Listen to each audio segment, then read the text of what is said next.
पर्चे तय करके और पैसे लेके 25-50 लाख 1-1 करोड़ रुपए की रिश्वत लेकर के फिर भर्ती करते हैं। अब ऐसे ही आंदोलन करना पड़ा तो देश कैसे चलेगा? इसलिए भाई सुधर जाओ, नहीं तो देश में आंदोलन और ज्यादा भी हो सकते हैं। आंदोलन के नाम पर मैं अराजकता अनार्की का समर्थक नहीं हूं, लेकिन भाई ये बात तो जरूर है, देश में घपला भी बहुत है। ये घपले ठीक कर लो, नहीं तो कोई ऐसा ना हो कि बाबा रामदेव को दोबारा आंदोलन करना पड़े। योग गुरु रामदेव की चेतावनी किसके लिए है?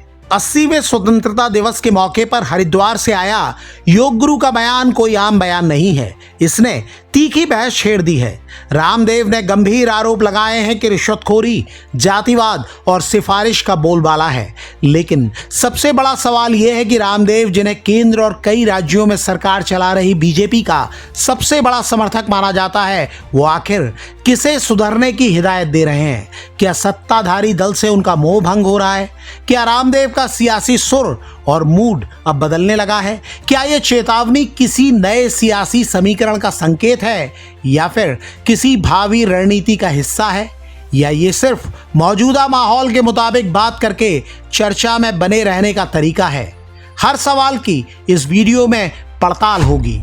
रामदेव के इस बयान को विपक्षी दलों ने हाथों हाथ लिया है। विपक्ष के कई नेताओं ने बीजेपी पर करारे हमले शुरू कर दिए हैं।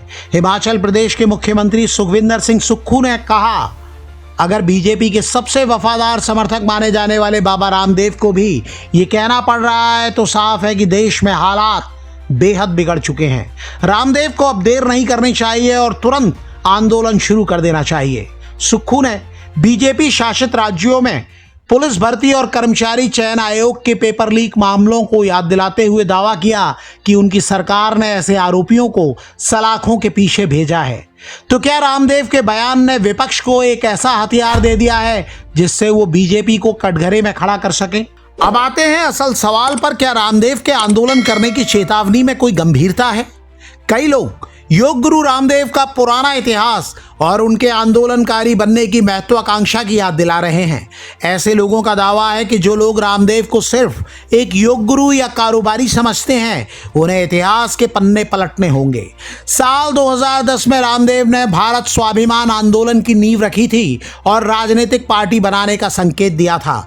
उस दौरान दावा किया गया कि वो 2014 के चुनाव में हर सीट पर उम्मीदवार उतारना चाहते हैं। हालांकि बाद में उन्होंने सफाई दी कि वो खुद चुनाव नहीं लड़ेंगे बल्कि देश में व्यवस्था परिवर्तन करेंगे।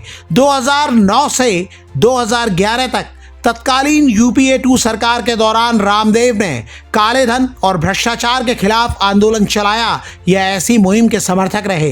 वो अन्ना हजारे के आंदोलन में भी शामिल रहे और फिर अपना अलग मंच तैयार किया। लेकिन 4 जून 2011 का दिन रामदेव के पूरे जन आंदोलन की दिशा बदलने वाला साबित हुआ, जब वो हजारों समर्थकों के साथ दिल्ली के रामलीला मैदान में अनिश्चितकालीन अनशन पर बैठ गए।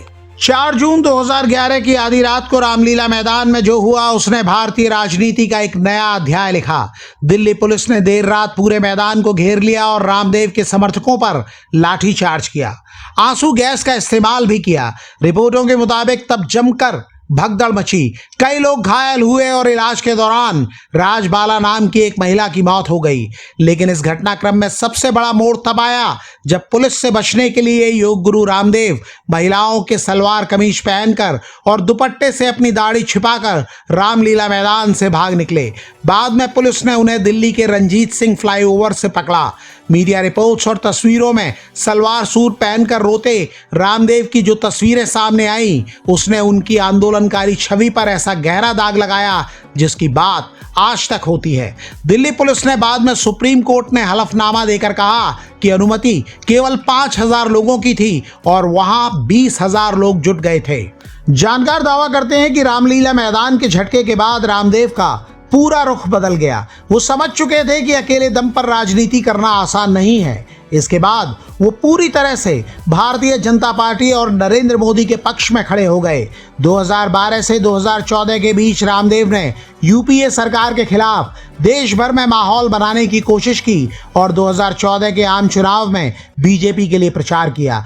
2014 में केंद्र में बीजेपी की सरकार बनते ही रामदेव का कद और रुतबा अचानक बदल गया। गृह मंत्रालय ने पिछले आंदोलन के बाद उनकी जान के खतरे का हवाला देते हुए उन्हें Z श्रेणी की सुरक्षा दे दी। इसके बाद रामदेव की छवि एक कारोबारी की बनी, लेकिन बीच बीच में उनके ऐसे बयान आते रहे जिन पर विवाद होते रहे। साल 2016 में रामदेव के एक बयान पर खूब विवाद हुआ।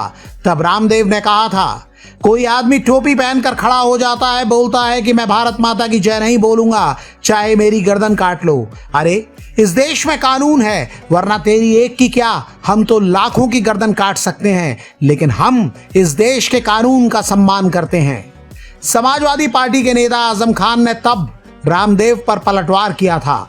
आजम खान ने कहा था, एक वैद्य को सिर्फ अपनी दवाइयों तक सीमित रहना चाहिए। जो व्यक्ति रामलीला मैदान से महिलाओं के कपड़े पहनकर भागा हो, वो दूसरों का सिर काटने की बड़ी बड़ी बातें कैसे कर सकता है। विवादों से रामदेव का नाता यहीं खत्म नहीं हुआ।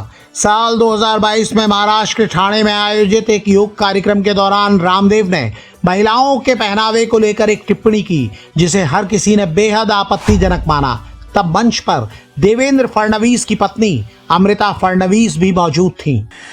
आप साड़ी पहन के भी अच्छी लगती हैं, आप सलवार सूट में भी अमृता जी की तरह अच्छी लगती हैं, और मेरी तरह से कोई ना भी पहने तो भी अच्छे लगते हैं। हम तो लोक लज्जा के लिए पहन लेते हैं। बच्चों को कौन कपड़े पहनाता था पहले? हम रामदेव के इस बयान पर पूरे देश में तीखी प्रतिक्रिया हुई। तृणमूल कांग्रेस की नेता महुआ मोइत्रा ने रामदेव के बयान पर कहा, अब मुझे समझ में आया कि पतंजलि बाबा रामलीला मैदान से महिलाओं के कपड़े पहनकर क्यों भागे थे। वो कहते हैं कि उन्हें साड़ी सलवार सब पसंद है। अब बीजेपी के साथ आ चुकी तत्कालीन दिल्ली महिला आयोग की अध्यक्ष स्वाति मालीवाल समेत कई संगठनों ने रामदेव से माफी मांगने की मांग की।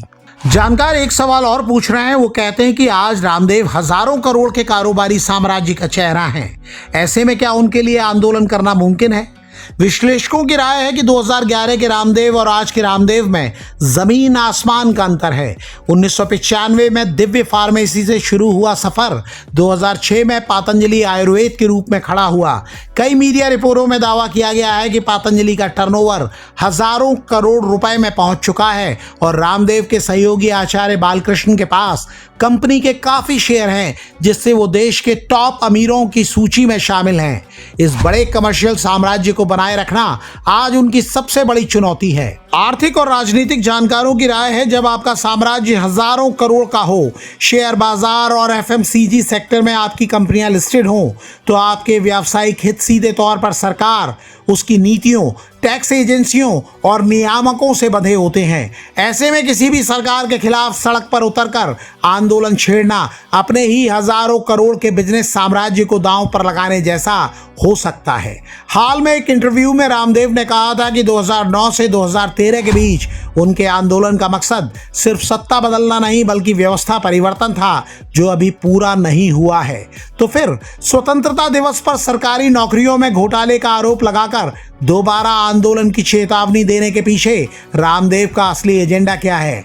क्या ये अपनी समर्थक सरकार पर किसी खास नीति को लेकर दबाव बनाने की रणनीति है, या फिर रामदेव वाकई किसी नए राजनीतिक मोड़ की तैयारी में हैं?